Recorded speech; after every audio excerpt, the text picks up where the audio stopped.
अस्सलाम वालेकुम। मैं सिद्दीक मिठू अरबाब हाला। मौजू कहानी जो नालो डप ऐं ञुञ।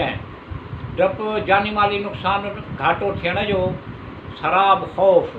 ञुञ जानी माली फ़ाइदो नफ़ो थियण जो, ढ सिराब। पाठ नंबर 19।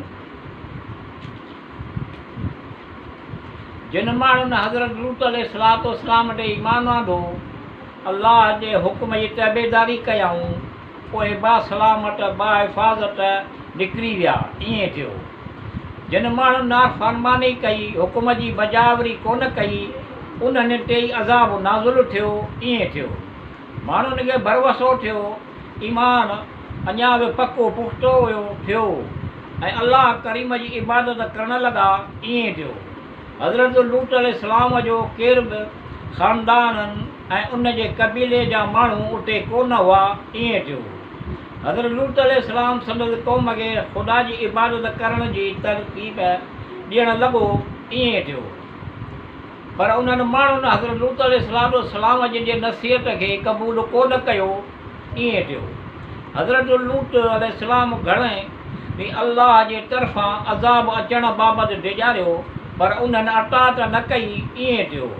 हज़रत लूत अलैहिस्सलाम जी क़ौम अल्लाह रब्बुल आलमीन बहितरीन मख़लूक़ हुई। इब्लीस लईन उन्हनि खे गुमराह करण जी कोशिशि कई। ईअं थियो। इब्लीस इंतिहाई जदोजहद कई माण्हुनि खे वरगलाइण में, ऐं माण्हू उन जे वरगलाइण में अची विया। ईअं थियो। अहिड़ी तरह सां अल्लाह रब्बुल आलमीन जे ग़ज़ब अज़ाब ज़मीन ऊंधी थी हेठि मथे। ईअं थियो। अल्लाह रब्बुल आलमीन करीम रहीम सभिनी पैगंबरनि नबी रसूलनि ते वही जबरील जे ज़रिए मोकिलिया हुआ। सभिनी पैगंबर नबियनि रसूलनि ते आसमानी किताबनि सहीफ़ा मोकिलिया हुआ। अल्लाह रब्बुल आलमीन रहमान रहीम करीम सभिनी पैगंबर नबी रसूलनि ते मलाइकनि जे ज़रिए मदद कई हुई। उन्हनि मौजूदा करे ॾेखारिया हुआ।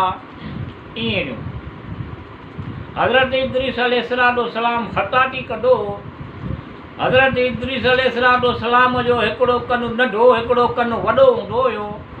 संदसि हज़रत इद्रीस अलैहिस्सलाम ख़ताटी कढो हुयो। संदसि क़ौम खे बददुआ कई मींहं न वसण जी, वरी दुआ कई मींहं वसण जी। अहिड़ा मौजूदा कया हुआ। हज़रत नूह बददुआ कई, संदसि क़ौम खे पाणीअ जो तूफ़ान आयो। वरी दुआ कई, ॿेड़ो सही सलामत ज़मीन ॾे पहुची वियो। अहिड़ा मौजूदा कया हुआ। ज़ुल्करनैन चयो, मूं वटि का बि शइ कान्हे, लिहाज़ा मूंखे एतिरी कुवत ॾे। अल्लाह उन कुवत ॾिनी जंहिं अहिड़ा कम कया हुआ। ज़ुल्करनैन चयो त तूं महिरबान परवरदिगार आहीं, तूं कंहिंखे बि उन जी ताक़त खां ज़्यादा तकलीफ़ कोन थो ॾी। अहिड़ा अर्ज़ कया। ज़ुल्करनैन सिज उभरण खां सिज लहण ताईं ज़मीन जा सैर कया हुआ।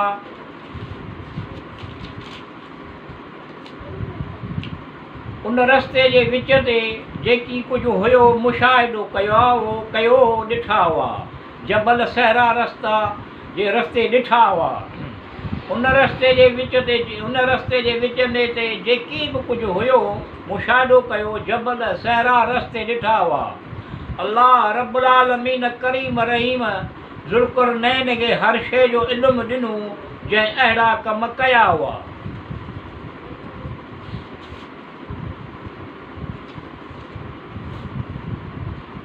कामन चयो, देश खे किताबनि में लिखियल ईअं पढ़ियो।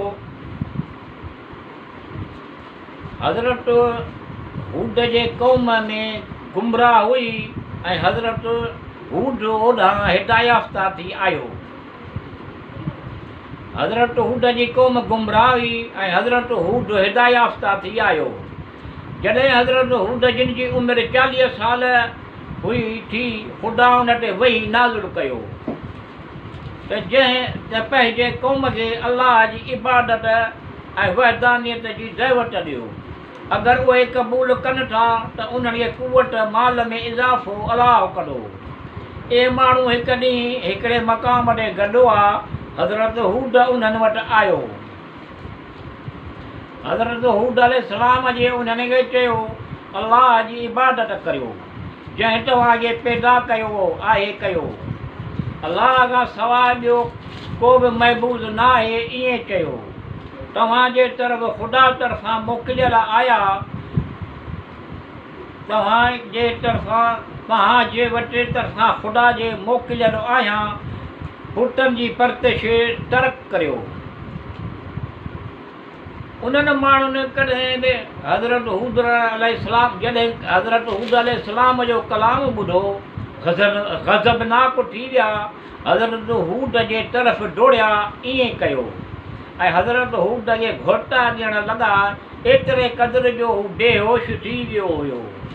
जॾहिं होश में आयो अर्ज़ु कयाई परवरदिगार जेको कुझु तो हुकुम ॾिनो उहो मूं कयो, जेको कुझु माण्हुनि मूंसां कयो इहो तो ॾिठो।